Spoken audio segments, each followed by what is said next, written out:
seated, the clapping should continue. Louder! Louder, guys!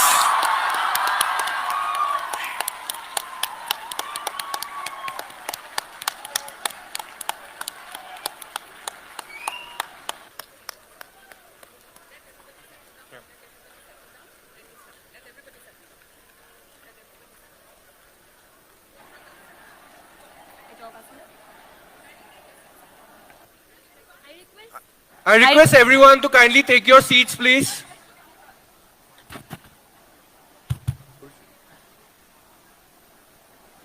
I request everyone to please kindly settle down. A very good afternoon to one and all present here. First of all, thank you for joining us here today for this very special occasion. Again, introducing ourselves, I, Antariksh Fukan from Department of Social Work. And I, Shwarvani Borwa from the Department of Political Science. Our anchors for today's journey. And the moment we all have been waiting has finally arrived. Our esteemed guest speaker, Professor Bari, has joined already, and can we please have a huge round of applause for him once again. Louder, guys.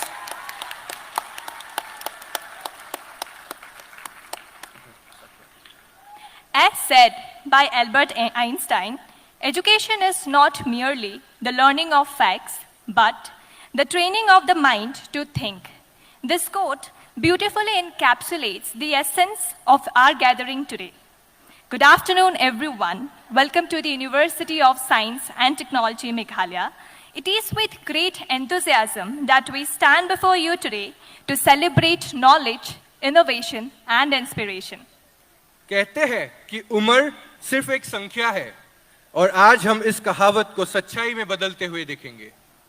Today's event is really special as we have the distinct honor of inviting a remarkable individual who has captured the attention of the academic world and beyond. This special guest is none other than the youngest professor in the world, Suborno Isaac Bari. As many of you know, Professor Bari is often referred to as the Einstein of our generation.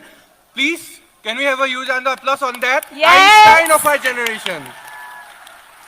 Despite his young age, his contributions to the field of science are truly extraordinary. His journey is a testament to the incredible power of curiosity, perseverance, and the pursuit of knowledge. Before we dive into today's proceedings, let us take a moment to appreciate the impact of Professor Bari, who has made not only in advancing scientific thought, but also in inspiring young minds across the globe to dream big and aim high. At just 11 years old, Professor Isaac Bari has been recognized as the world's youngest professor, a prodigy who has captured the attention of the global academic community with his remarkable intellect and passion for science. As said by Malala Yousafzai, let us pick up our books and our pens. They are one of the most powerful weapons. Professor Bari's journey into the world of academia began at an incredibly young age when he started solving complex mathematical and scientific problems that left even seasoned scholars in awe. His profound understanding of subjects like physics, chemistry, and mathematics has earned him recognition and accolades from prestigious institutions worldwide. But Professor Isaac Bari is not just a scientific genius. He is also a strong advocate for education and innovation. He believes in the power of curiosity and is deeply committed to inspiring young students to pursue their interest in STEM fields. His mission is to make science accessible and enjoyable for everyone, regardless of their age and background. But before we proceed, let us take a moment to acknowledge the presence of our distinguished guests and dignitaries. Your presence here today adds immense value to this occasion. And now, may I kindly request our Honorable Chancellor Sir, Vice Chancellor Sir, an Honorable Pro-Vice Chancellor Sir and Advisor Sir to present Professor Isaac Bari with a token of love and appreciation from the USTM family and a goodie bag comprising of organic products from the entire Northeast. Come on, guys, louder. We need some claps. We need some claps.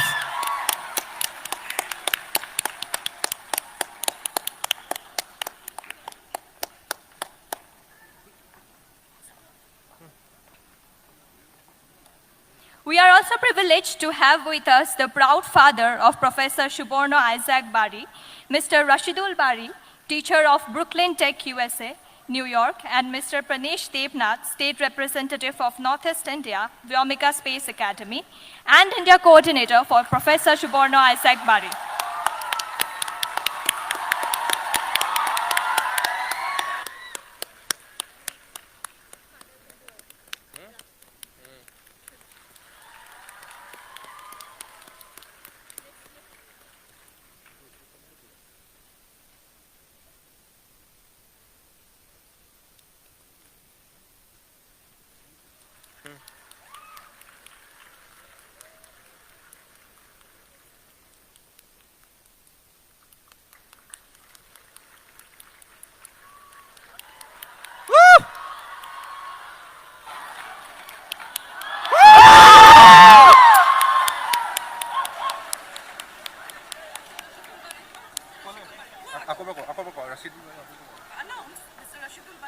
And now I would like to request the proud father of Isaac Bari, Mr. Rashidul Bari, to come over the dais for the felicitation.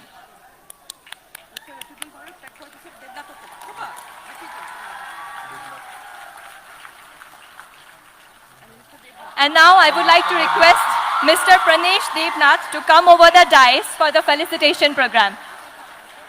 Mr. Devnath. Mr. Devnath, can you please come over the dais? Mr. Devnath, we request you to come over the dais for the felicitation.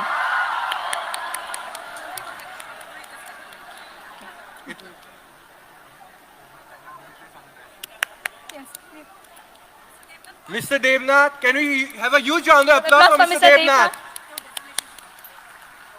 State Representative of Northeast India, Vyomika Science Space Academy, and India Coordinator for Professor Suborno Isaac Bari. Can we please have a huge round of applause again? Now start. Thank you, sir. And now the moment we all have been eagerly waiting. But before we begin, I kindly request the dignitaries on the dais to proceed down and enjoy the wonderful session from the audience.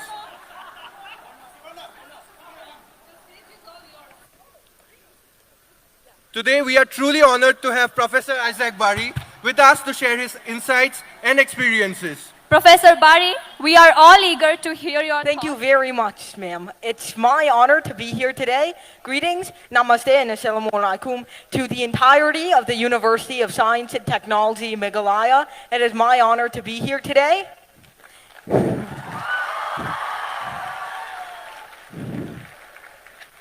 Now, today, I want to keep this lecture short, as always, because you may have seen the itinerary. This is supposed to be a 1 hour or so long lecture, but what I really want to do is keep it short, because the best speeches are the ones that keep your viewers' attention for the duration of the speech. And of course, I can't do that if it's 1 hour. Half of you are going to take out your phones by then and just scroll on some random social media app.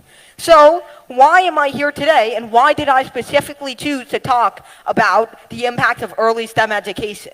Well, it should be pretty apparent that I was given some early STEM education myself. And I think that early STEM education, I've said it 3 times by now, but the impact of educating your kids at a young age about STEM might be one of the biggest things that has ever been seen. But people don't really use it that much, use that opportunity. The thing is, everybody gets exposed to STEM technically at a young age. At 3 or 4 years old, you start counting, you start adding, you start subtracting, but you have so much potential to help your kids understand before then. Now, of course, I'm not talking about making your kid do calculus. I'm sorry? Oh, okay. I'm not talking about your kid doing calculus at the age of 2, but I think that early exposure, now the people in the back can't hear me. So early exposure to science, technology, math, and engineering is one of the most important things any child can have. And why is that? As we become older and older and older, suddenly more and more people start getting this fixed mindset. They believe that either they are right about everything, or when they don't know, their teacher is right about everything. One time, Yesterday, in fact, I was giving a public lecture quite like this one, and right after, a question and answer session at the ERD Foundation, Guwahati. And we were having some high school students come on and ask me a few questions. So, one of them asked me a very profound question about set theory. If you have a set of every single set, does it contain itself? Is it even a set? And I think, personally, the answer is no. Why? Because something that contains multiple sets is not a set itself. That would create multiple paradoxes. It is what we call a collection of sets, and a collection of open sets, a collection of closed sets, whatever you want to call it. It's a collection of sets, not a set containing other sets. All a set can contain are numbers. Of course, that's in the sense of real and complex analysis, not anything else. But this student refused to think any differently. This student haggled with me for half an hour. While all the other students, I answered their question for 5 minutes, and then they went away. This student told me, "But I don't believe you, sir. Why do we even need the concept of a collection? Cannot a set be an element of another set?" And sometimes it's good to be hard to convince. It shows that you're not just taking what anybody says for granted. You actually want to see what's in there for yourself. But then I explained to him, if you have a set that contains other sets, what if that set contains itself? Wouldn't that create multiple paradoxes? What would be the length of the set? What would be a subset of that set? So things would be very complicated if we did not simply call this object something other than a set, something that we call a collection of sets. But he refused to believe me. And at one point, he even cited a definition that a set is a generalized collection. And I asked him, well, I just used the word collection, but a collection of what? What is a set? What is it a collection of? And I mean, most of you would fill in the blank as numbers, whether it's natural numbers or rational numbers or real numbers or complex numbers, but he didn't answer my question. He just said it's a generalized collection. A collection of what? Shapes, fruits, words? It doesn't really tell you anything. So, what I told him was, I mean, this isn't how a set works. A set can only contain these amounts of numbers and nothing more. If we have multiple sets, then if we have an object that contains multiple sets, we call that a collection.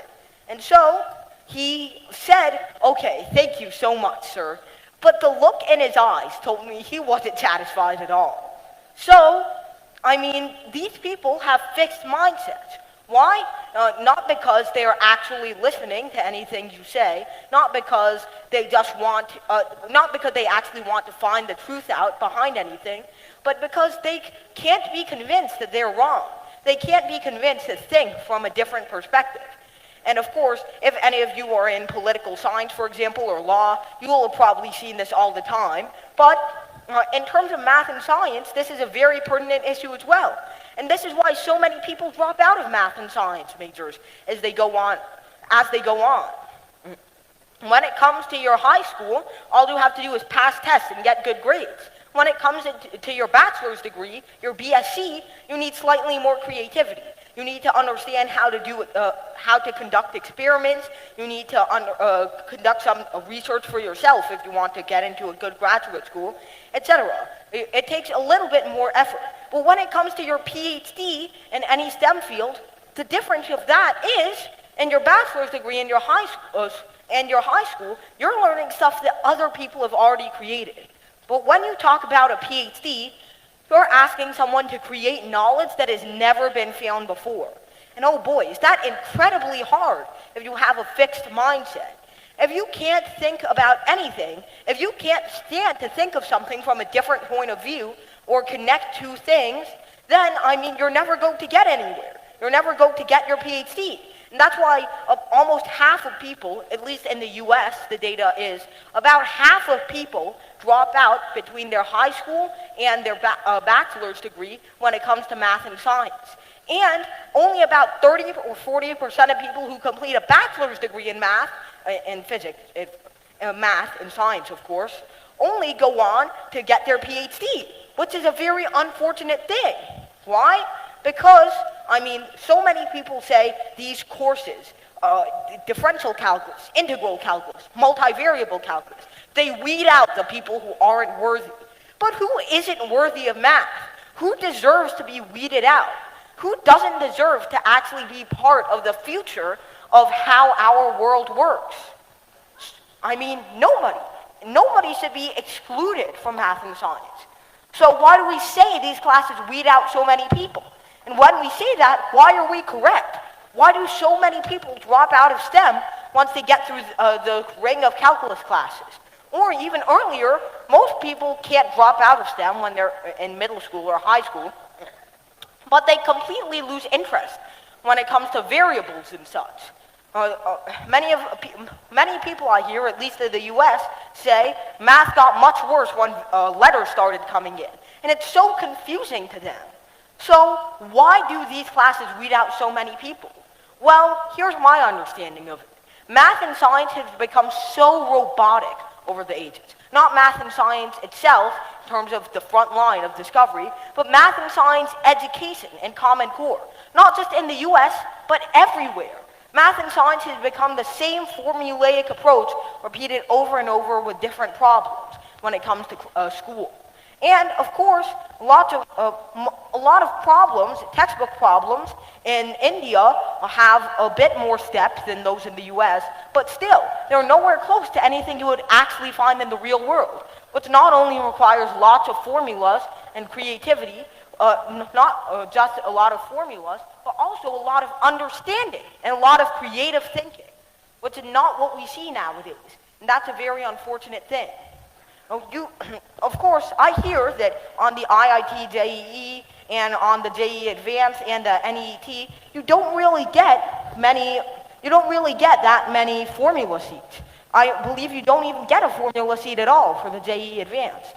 So, in fact, I was asked a question from somebody's NEET textbook for one of the schools I went to, and it was just a formula question. It was just memorization. It was asking, what is the induced magnetic field around the current carrying wire? And obviously, everyone who's a physics major knows the answer to that, mu naught I over 2 pi r. But it's just a memorization question. There's no actual substance to it. There's no actual understanding. And I doubt that anyone who's teaching this actually bothers to explain why this is in class. They just say, here's the formula, move on. And the worst thing is, in the US, you get these formula sheets. So they have to come up with more creative questions than, what is the formula for this? But in these questions, no. All you're asked to do is memorize. There's no real creative thinking behind them. And the most creative problem I received that day, when they were asking me questions from the physics section of the NEET, was a problem that used not one formula, but two, the continuity principle and Bernoulli's law. Two formulas. And they were just applied one after the other. No algebraic manipulation, no little twists or turns, absolutely nothing. And that's very, very unfortunate for us. We should be learning how to creatively think, how to actually arrange these mathematical and scientific formulas. But instead, we're learning what the scientific and mathematical formulas are, and not how to use them, how to understand them, or even where they come from.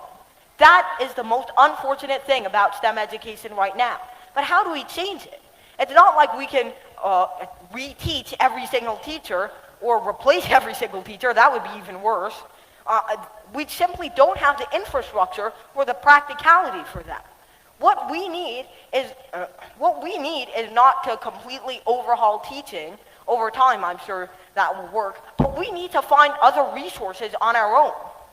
So I think one of the most impactful things parents can do for their children to stop this kind of phenomenon happening, to stop them from dropping out of school, STEM as they become older because it's getting too abstract for them. The most parents can do and schools can do is teach STEM early. And of course, every school teaches science or math in some way once you're 3 or older. But what I mean is not teaching via the standard curriculum. What I mean is introducing these abstract concepts in a way that actually feels down to earth with them. I once asked one of my classmates who was failing in algebra, why don't you understand algebra?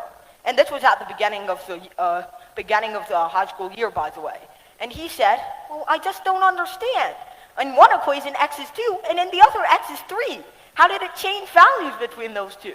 And don't laugh at him because, I mean, it's only natural for him to ask. I thought these variables were specific names for numbers. Now suddenly they're changing in between. I thought that x always meant 2. Why does it mean 3 now? And so many people are confused about this as well as other concepts in algebra and trigonometry and basic high school math. They don't understand that x isn't a name for specifically one number. They don't understand that x is just a mystery name. It's a general name we apply to a number that we don't know. That's why we don't just use the number in the first place. So these people don't understand how abstract math is. And how do we fix that? Not by introducing a whole new math curriculum that teachers don't have plans prepared for, but rather by introducing these concepts earlier, not to spend extra time on these small concepts, time that you don't have because you have to prepare for a bunch of exams that come at the end of the year. Instead, we have to spend time introducing these abstract concepts earlier. And of course, you may know, if you study the history of math and science, that people have tried this, at least as far as I know, it was tried in the US in the 1960s before, a curriculum that they called New Math, where they taught more abstract concepts on a simpler level. They taught set theory and group theory to 3rd and 4th graders.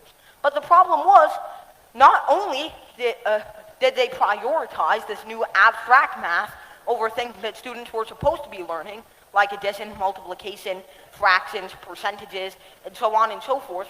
Not only did they prioritize the abstract math over the practical math, but even worse, most parents and even some teachers didn't understand the material that they were supposed to be teaching, which leaves me scratching my head because these people are supposed to have a bachelor's degree in math. But what I'm thinking is, why don't we don't have the infrastructure to make a change so quickly?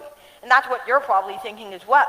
And after only 5 years, a book was published named Why Johnny Can't Add, The Failure of New Math, and that quickly enlightened the public to what was going on, and the program was shut down.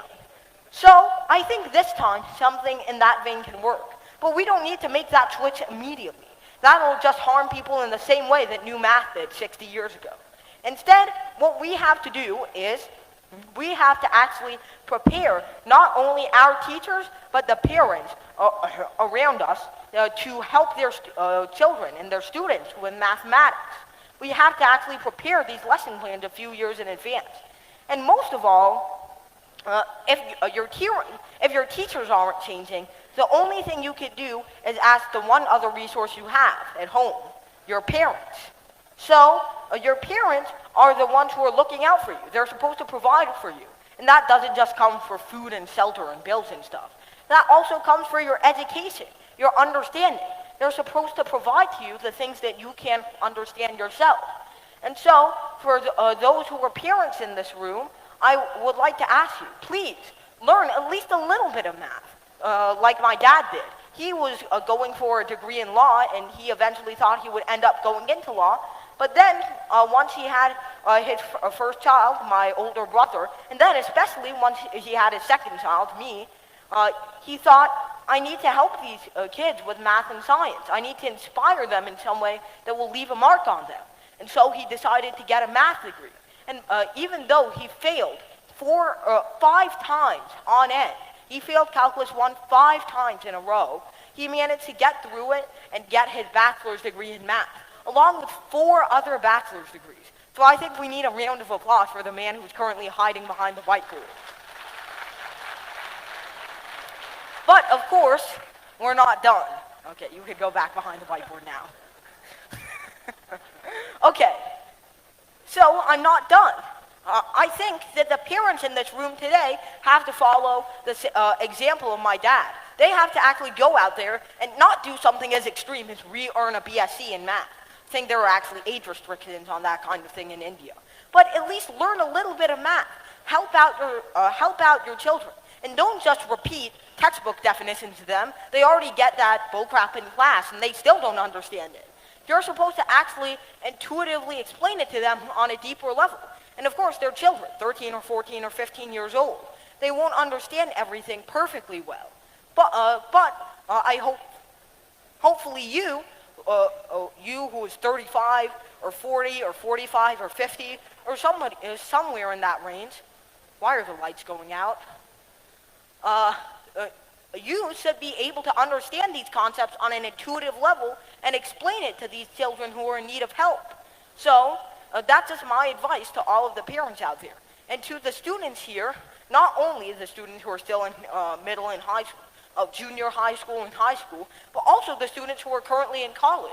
I'm sure there are some things you don't understand, not just for the people who are in math and science, or STEM in general, but also people who are in other fields, like commerce, economics, law, pharmacy, and other medical subjects, biology, chemistry. Chemistry is STEM. Anything else in that field. I think that people need to understand that they're not alone and that textbook jargon and teachers who ramble on for the entirety of the semester are not the only resources that you're stuck to.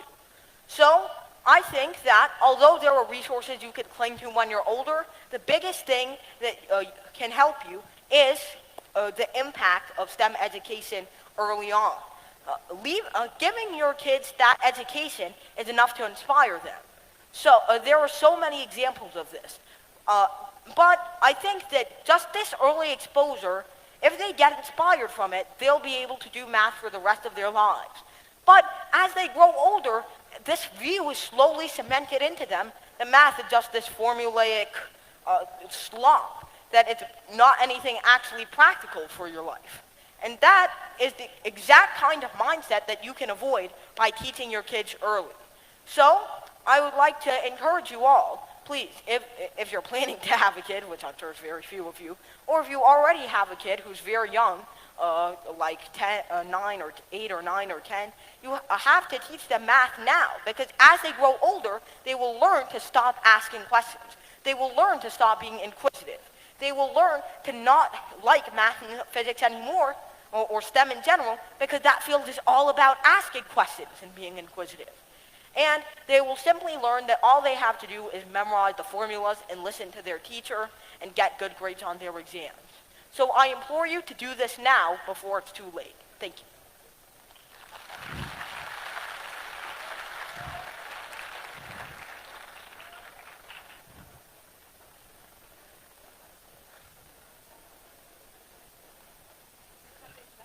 No, Dad, you still have to record.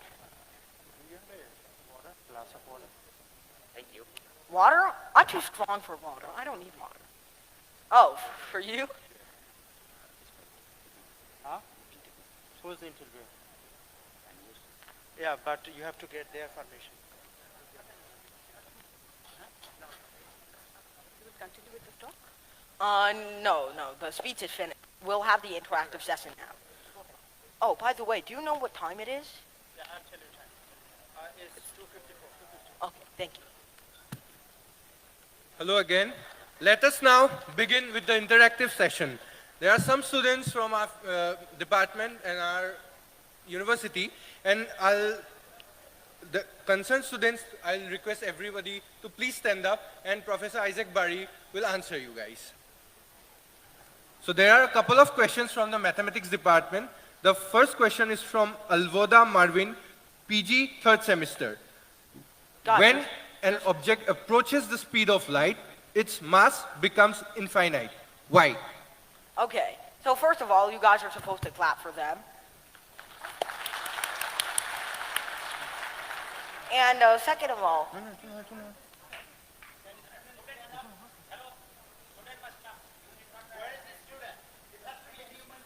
what's their name?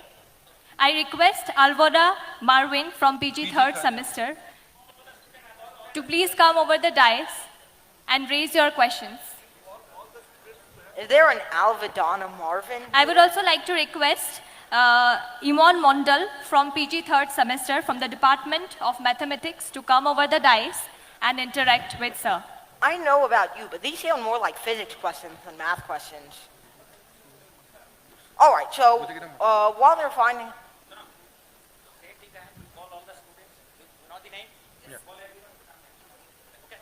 Mr. Arnab Datta, BSc While Physics, we're first waiting- semester. Bedanga Basumatari Bora, BS Physics, first semester. Ms. Somreen Hussain, Physics, third semester. Ms. Vijumsi Chitom, BSc Physics, fifth semester. Shainaz Akhtar, MSc Physics, third semester. Mahmood Ajmal, MSc Physics, third semester. Mehbooba Rahman, MSc Physics, third semester. I request everybody to come here and interact with Professor Bari.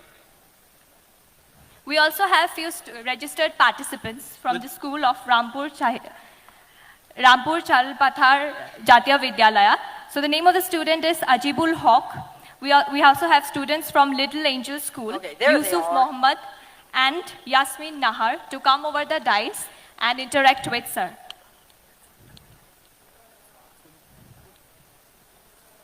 These lights are very shiny.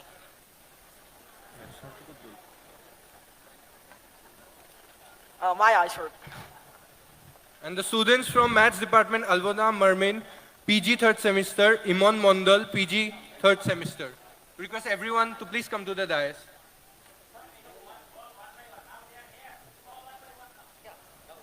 We would start with the Department of Mathematics. We would like to have Alvadona Merwin from PG third semester.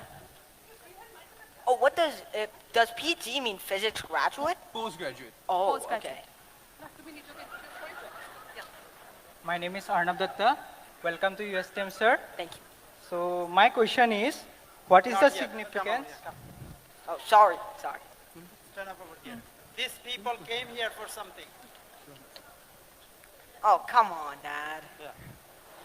My question is, what is the significance of the speed of light being constant in all inertial frames of reference, and how this lead to the concept of time dilation? Okay, so essentially, this is a very good question. So the speed of light being constant in all reference frames, of course, comes from the four Maxwell equations. And why is it significant? That's an absolutely wonderful question. So normally, you already know, obviously, since you're in your third year post-grad, that if we just have a regular Euclidean point in space, so what is the only thing that is invariant in R3, no matter what reference frame you're in? The only thing that's invariant is distance. Velocity can change, acceleration can change, position can change. But the only thing that doesn't change is distance, no matter if you rotate your reference frame or you translate your reference frame. So distance is invariant in R3. But the thing is, this changes when you introduce the fact that the speed of light has to be constant. Now, instead of our constant being something like this, like dl squared is equal to dx squared plus dy squared plus dz squared, instead of this being our space-time interval, now, to keep the speed of light constant, we have to add an additional component. And, of course, this is what leads to time dilation. Now, I'll give a Neil deGrasse Tyson way of explaining time dilation, and I'll give an actual mathematical way of explaining time dilation. So, of course, the fact that the speed of light is constant in all reference frames, the velocity, or speed, just is equal to the distance covered over time. But distance is invariant, but distance is invariant, and it seemingly so is time in Newtonian. So, a velocity is supposed to change to accommodate all reference. Okay, I'm going to explain it a little bit better. So, let's say you're in a car traveling at 30 kilometers per hour. I don't know what you guys use over here. And then somebody is walking by at 3 kilometers per hour. So then, and let's say you guys are walking in the same direction. Then, in the car, you will perceive yourself as traveling at 0 kph, and that guy is traveling backwards, 27 kph. And I know you might think that sounds like nonsense, but I mean, look on the outside of your car or your bus or wherever you, whatever you use to get here. I mean, if you see any still objects, you will perceive them as moving backwards away from your direction of motion.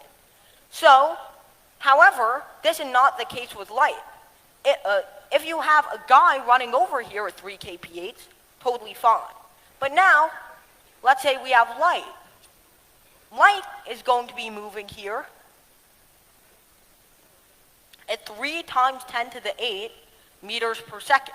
Now, converting that into kilometers per hour, first we have 3 times 10 to the 5 kilometers per second, and then all we have to do is convert this, multiply this by 3,600 so that we get hours, and then all we get is 10,800 times 10 to the 5, or 1.08 times 10 to the 9 kph. So it's safe to say this guy is outspeeding you by a little bit. But the fact of the matter is, no matter if you're traveling at 30 kph, or 300, or 3,000, or 30,000, no matter what, you'll see this ray of light is traveling at the exact same rate. But this conflicts with our definition of velocity. Velocity is supposed to be relative. So, in order for that to change, distance has to be variable and time has to be variable, which is exactly the concept of Lorentz transformations. And normal transformations in Euclidean space, the distance between two objects is held constant. Obviously, this is just the Pythagorean formula. But here, it's not the distance that is being held constant. This is what we call the space-time interval. So, essentially, transformations in relativistic space are supposed to make this stay constant. And so, transformations that keep this constant are known as Lorentz transformations.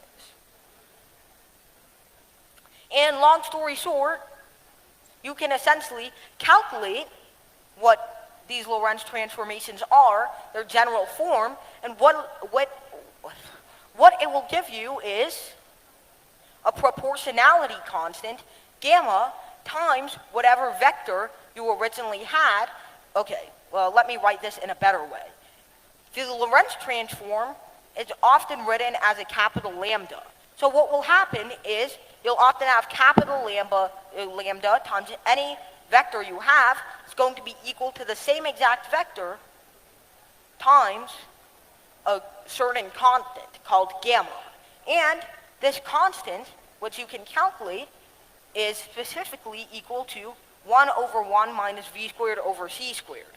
And this is essentially how you calculate time dilation. So, what I believe is that the time that others observe is going to be the time in your reference frame, also known as the proper time, divided by gamma. So, essentially, time dilation occurs because the velocity of light has to stay constant in all reference frames, but this contradicts our normal sense of velocity in Newtonian mechanics. So, to change velocity, which now has to be invariant, to keep velocity the same, we now have to change distance and time, which were originally invariant. And so, this results in length contraction and time dilation.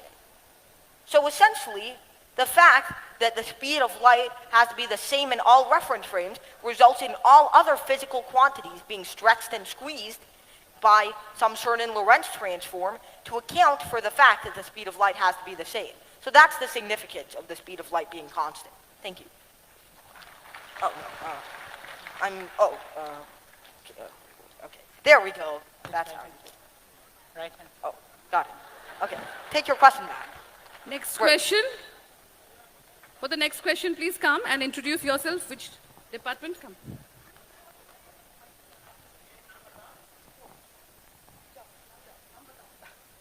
Give it 1 moment. Well, before we begin, Come on, Dad, why are you so stressed? I'm the one actually doing the event. You guys gotta laugh louder. We're in a comedy show. before we begin, myself, Padanga, it's a pleasure to meet you. Thank you. And I'm from physics department. Let's nothing to concern with. Well, my question is all about quantum computers. Oh. So I recently read an article about quantum researchers recently announced that the first step towards building a more reliable quantum computer said to measure without losing information. Is this possible in today's time with quantum errors and trickiness? Just have a look at it. Okay. Just have a look at it. There's still a trickiness in quantum computers. There are errors, 1 in a billion qubits, most probably due to the temperature, vibrations in the room. Yes. Okay. How do you propose a brilliant... Okay. I am not a quantum scientist, so I don't really know how to keep the reliability of qubits stable. But, I mean, what I would say from the very little that I know about quantum mechanics, you know definitely more than me, given that you're... I don't think I know more than you. I'm sure you know more than me. Given you're in your third year of BS... Oh, wait. No. You're in your first semester? Okay, so let's see.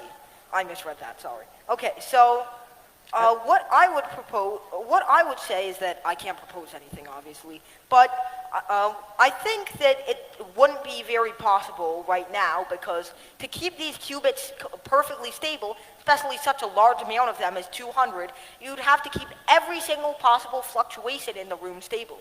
That's just not something that we have the ability to do on such a large scale as 200.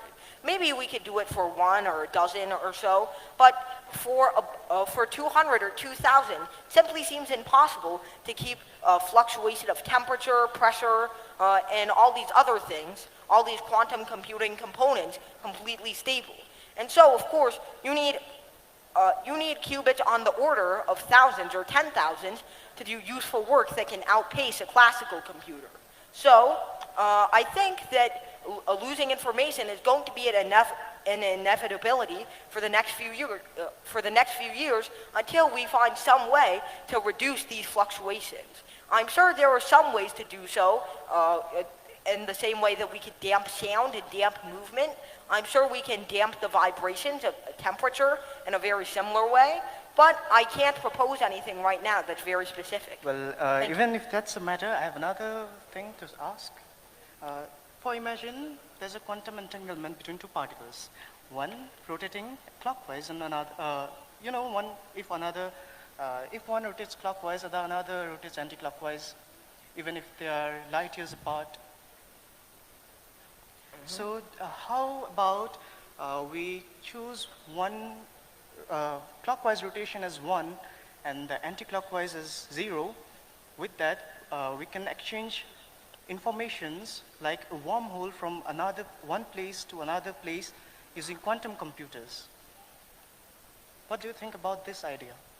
Okay, this is great. This is a great idea, but here's what I personally think about it. So one way, the best way that I've heard to explain this quantum entanglement is to say that you have 2 shoe boxes across the galaxy. You know one of them contains the left shoe and the other contains the right shoe. So once you open one, you immediately know what's in the contents of the other. You open one and you get the left shoe, you know the other one has the right shoe. So you open one box and you get a clockwise spinning particle, you know the other has an anti-clockwise spinning particle. But the problem is, you can't actually communicate that you know this fact without using, for example, a radio message which travels at the same speed as light. So of course, you yourself know this information, but you can't actually communicate it to anybody else without using the normal speed of communication. So, I mean, it's kind of useful, but I wouldn't say it's very useful. In future, it might be possible. In future, near future, not now. Perhaps, but I feel that even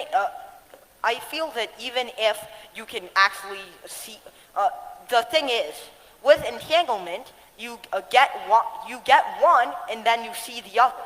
But the thing is, first you have to communicate that you see one to the people who can't see either of them. Okay, here's one way to put it. Let's say you had 0 and 1, like you said, the clockwise and counterclockwise. So of course, once you see the one that says 0, the one that's spinning clockwise, you know the other one is going to be 1. It's going to be spinning counterclockwise. But the thing you actually have to communicate is that either you saw 0 or that the other one is going to be equal to 1. And of course, that's a very small amount of information. It's smaller than the usual one that you need to give, that one of them is 0 and one of them is 1. So it reduces the amount of information we have to use, which is definitely useful for memory purposes. But in terms of making communication faster, you still have to communicate the same kind of data.